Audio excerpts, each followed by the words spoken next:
I've been having these thoughts for a while, yeah, on like just some stuff, and I remember, I don't know where I saw it, but it's somewhere I saw someone say that home is not a place but an irrevocable condition.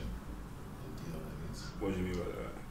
Let's say your home isn't a place, basically. Like the word home doesn't define a place; it defines just people. A condition. No, not people. A condition. It's an irrevocable like a condition. No, because let's say you stay over at a friend's house. Yeah. You say I'm going home. Like if you're out and you say I'm going home, but it's still your friend's house. When you say you're going home, it doesn't always mean you're going home.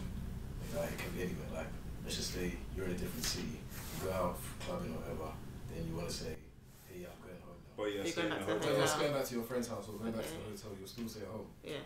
Is that basically like saying home is like when people say home is where the heart is, but this Yeah. is like, but this is like no emotional attachment. to Yeah, what home is. more or less. But That's anyway, such a weird thing to but tell that's people. just some food for thought. And with that, now how I link it into the world is kind of like we can call anywhere home in a sense. Yeah. It's like, so when you say the world is well, Yeah.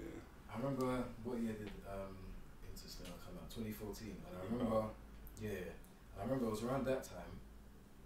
And what?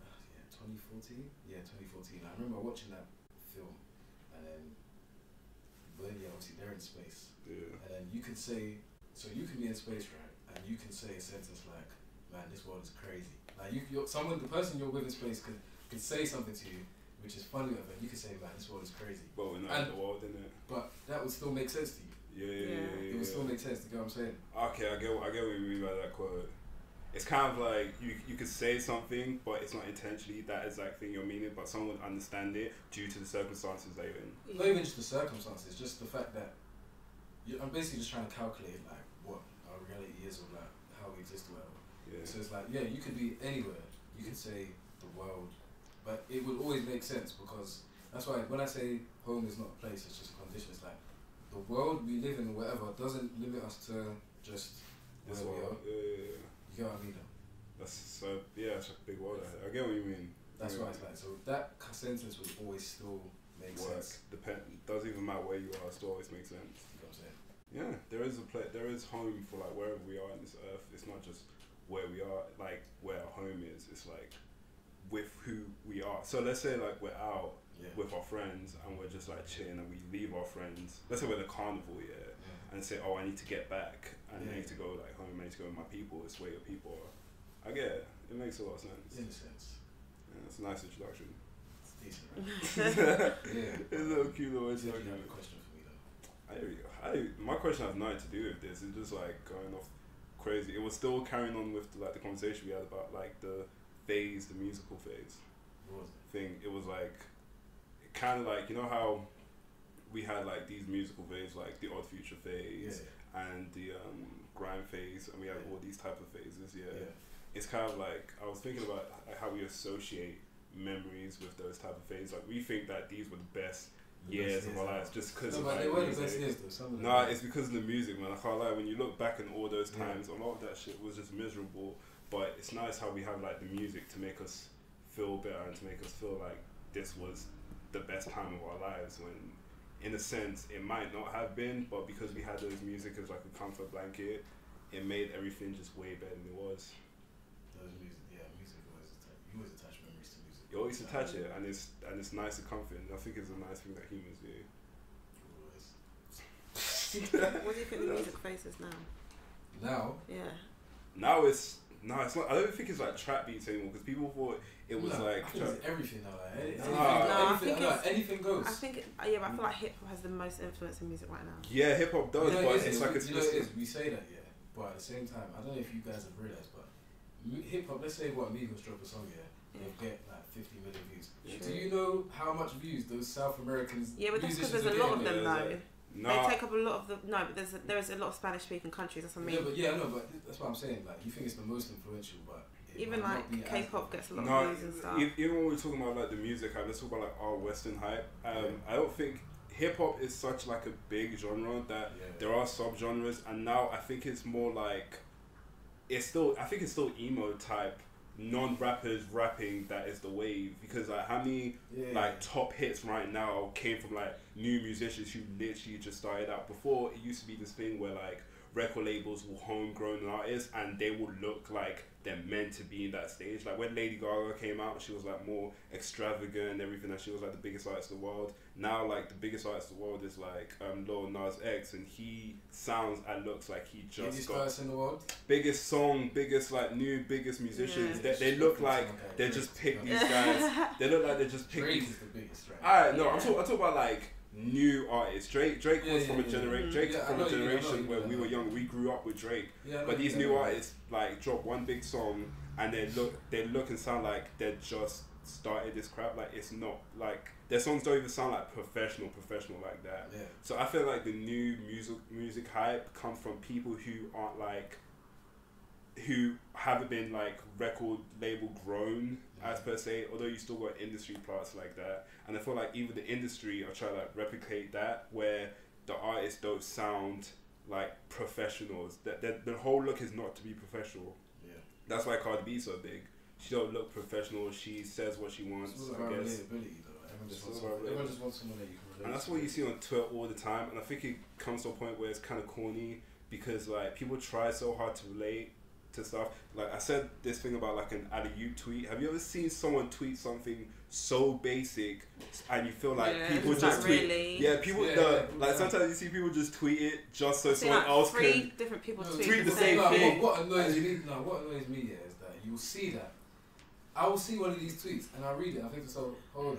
Someone tweeted this exact same tweet like last year. Yeah. And then I'm just seeing the exact same things like. And I'm thinking it's so basic though. Like, you didn't need like someone here to tell you. It's not even just that. It's like I generally feel like people tweet something so that someone can quote retweet it to correct them or like make it so basic. Because this thing they tweet is so generic and so basic that there's no reason like you're tweeting this because you just want people to respond so you get likes or retweets. People are looking for clout. People looking for clout and they're looking for clout of things. You could have tweeted it. Well, I could tweet it. You could have tweeted it. Yeah, the thing is, I get you, but the thing is, it's not even about the basicness of the tweet. It's about like how unoriginal people are now, and like how much they don't tweet it because this is how they feel. They tweet it because I would get I feel like it is like with the whole music things. Like when they see one person do something, they're like, okay, they did that, and that's how they got there. Okay, let me do the same thing. Do you get what I mean? It's like Migos. Someone tweeted that they got berry tweets. Okay, let me tweet the same thing. I'll get berry tweets. Yeah, it's like Migos, where Migos was saying how everyone came up off their style and stuff like that. Because we're being real, people did come off their music. They did. The whole flow. Technically, I mean, it might not have started with them, but it started somewhere, and they just made it bigger than what it is. Yeah, because in this age of social media, which I love, because I'm not gonna act like I love social media, but the age of social media, I feel like everyone tries so hard to be relatable and to be the same that it doesn't distinguish us as individuals and it hinders us from growing in a sense. But then again, it helps us grow a lot because we're much more aware of different things, which makes it so great. But then you get this like constant thing where we can't grow and be better people. Speaking of awareness, from social media, do you feel like you trust it more than, let's say, news outlets and other areas of other things? I think it's like 50-50 because obviously the news only tells you to an extent, but at the same time not everything you read on social media is true. Like, do you know how many times your parents come to me like you're like, I saw this video, it got sent to me on WhatsApp and apparently there's cancer in Snickers bars and stuff. Do you get what I mean? It's like the aunties WhatsApp. It's not all like the thing with social media, like me and Joe, like our group chat, we used to have this thing where every time an auntie or uncle would forward to each other, and there would just be like strings of like uncles and aunties WhatsApp messages where it says this kid has like the strangest cancer when there's like a Kit Kat bar in his face, and they just like make up this bullshit. The thing with social media, I think there's nothing wrong with getting your news on social media, but if it's solely on social media, then you have to fact check it, because I can say anything on social media. Someone said like Jay-Z Jay-Z freed fucking some guy who's been in prison for like thousands of years when he has nothing to literally, do. this morning, what? Someone said 6ix9ine was free. Someone said 6ix9ine was free, and there was a bit. I clicked the link. I believe it too. There was I saw Megan Thee Stallion voting for Megan. And there was like an old video of 6ix9ine walking with bear guards. Yeah, Someone said 6ix9ine is free. I genuinely, because I saw like 20k retweets. I believed it, but the thing is, like, I was thinking, oh, it's just. But the thing is, I'm kind of skeptical about social media now, so I never believe anything that people say to me. So I always read the news, like I always watch news and read articles and read other things. With social media, you can be skeptical about it, and you may not want to rely on it. But the same thing, at least with social media, you know where the information is coming from. You have your direct sources, like on Twitter. If someone tweets something, they tweet it. A lot of the stuff we learned today, we've learned throughout school. You don't really know where that's come from. We don't know the sources of it. We do, but we can't like go to the source and ask them directly. That's what I'm saying. That's what I mean. Like social media is more direct with it. Do you get what I'm saying? Yeah, but also. Let me finish. Sorry. And a lot of the time, like it's a lot of things are done and spoken about and reported in real time. Yeah. So like, let's say right now, something happened on the road outside. Yeah. People, if someone wants to tweet it right now, that means you know what's going on at that moment.